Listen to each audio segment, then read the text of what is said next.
శాస్త్రి వర్ధంతి సందర్భంగా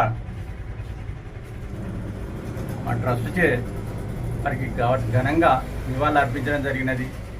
వారు మన దేశం యొక్క రెండవ ప్రధానమంత్రి. అలాగే జై జవాన్ జై కిసాన్ అనే నినాదంతో మన భారతదేశాన్ని మొత్తం ప్రపంచంలోనే తెలియజేసేటట్టుగా చేశాడు. అంతటి మహానుభావుడు. అయితే ఇక్కడ ఒకటి ఏంటిదంటే, ప్రభుత్వం వారిని గుర్తించి కనీసం జయంతి వర్ధంతి రోజులైనా ప్రతి ప్రభుత్వ కార్యాలయాల్లో ప్రతి స్కూళ్ళలో భావితరాల వారికి లాల్ బహదూర్ శాస్త్రి అంటే ఎవరు అని తెలియకుండా ఉండాలంటే వారి యొక్క విగ్రహాలను ఏర్పాటు చేయడము, అలాగే వారి యొక్క జయంతి వర్ధంతులను ఘనంగా చేయించవలసిన అవసరం ఎంతైనా ఉందని సందర్భంగా తెలియజేస్తూ ప్రభుత్వానికి ఇది ఒక విన్నపంగా, అలాగే విద్యాశాఖ వారికి కూడా ఇది ఒక విన్నపంగా మా ట్రస్ట్ తరఫున విన్నవిస్తున్నాము. అలాగే ఈరోజు క్షమా దినోత్సవం అంటే తెలియక చేసిన ఏ తప్పైనా కూడా క్షమించడానికి అవకాశం ఉన్నది మానవ ధర్మంగా.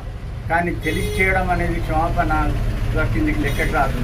అది ఒక మనం చేసుకునే తప్పు కింద. కాబట్టి క్షమాపణ దినోత్సవం సందర్భంగా మీరు తెలియక చేసిన దాన్ని మీకు మీరే అనవరుచుకొని చేయవలసింది మంచా కాదా అనేది మీ ఆత్మవిమర్శనం చేసుకొని క్షమాపణగా మీరు చేయడం తప్పు అని ఒకటి భావన చేసి నేటి యువత వృద్ధులు అందరూ కూడా మనం చేసేది మీ ఆత్మసాక్షిగా మనం చేసేది కరెక్టు అని మీరు నిర్ధారించిన తర్వాతనే ముందుకు పోవాలని సందర్భంగా యువతకు వృద్ధులకు మానవాళందరికీ తెలియజేస్తున్నాను. అలాగే ఈరోజు ఏదైతే ఉందో ముఖ్యమైనది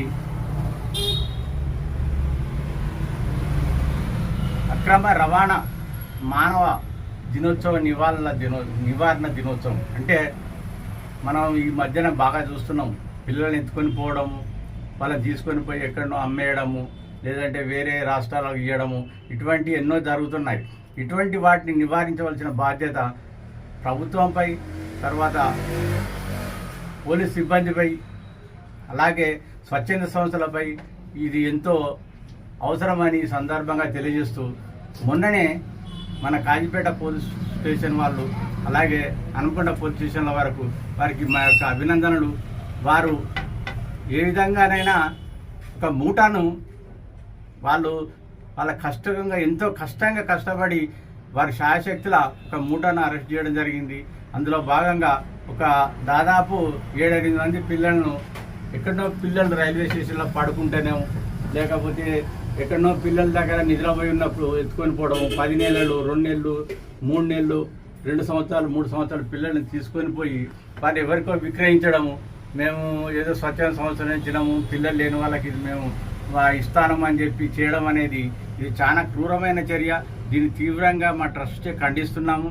అలాగే ఇది భవిష్యత్తులో జరగకుండా ఉండాలని ప్రభుత్వం వారు దీనిపై ఒక చట్టం ఏర్పాటు చేస్తూ, అలాగే పోలీస్ శాఖ కూడా తీవ్రంగా కృషి చేస్తూ ఇటువంటి జరగకుండా ఉండాలని ఈ సందర్భంగా తెలియజేస్తున్నాం.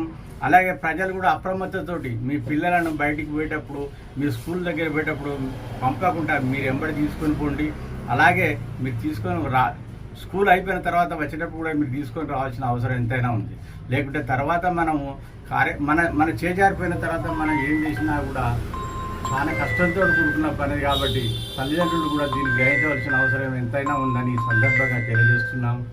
అలాగే రేపటి రోజున స్వామి వివేకానంద జయంతి కాబట్టి ఈ సందర్భంగా ఆ మహనీయుని మనము ఎంతో వారిని స్మరించుకోవడం అనేది మనము తప్పనిసరి చేయాల్సిన అవసరం ఉన్నది. ఎందుకంటే వారు మన భారతదేశ మొత్తము మన భారతదేశ యొక్క చరిత్రను మొత్తాన్ని చికాగోలో వారు మాట్లాడిన ఒక చిన్న మాటతోటే అక్కడ ఉన్న వాళ్ళందరూ చాలా తన్మయం చెంది, ఇదేంటి ఇంత మహానుభావుడు ఇంత సాంస్కృతికంగా ఇంత మంచి చక్కగా మాట్లాడుతున్నాడు అని చెప్పని అక్కడ వాళ్ళందరూ చాలా సంతోషపడడం జరిగింది. అలాగే ఈరోజు జాతీయ యువజన దినోత్సవంగా కూడా మనం అందరం చేసుకుంటున్నాం. వారి యొక్క సన్మార్గం లోపల మనం అందరం ముందుకు పోయి భావితరాల వారికి వారు చేసేటువంటి కృషి వారు చేసినటువంటి ఎన్నో కార్యక్రమాలన్నిటి కూడా మనము పొందుపరుస్తూ వాటిని మనము ముందుకు పోవడానికి గాను ప్రయత్నం చేయాలని సందర్భంగా తెలియజేస్తూ అందరూ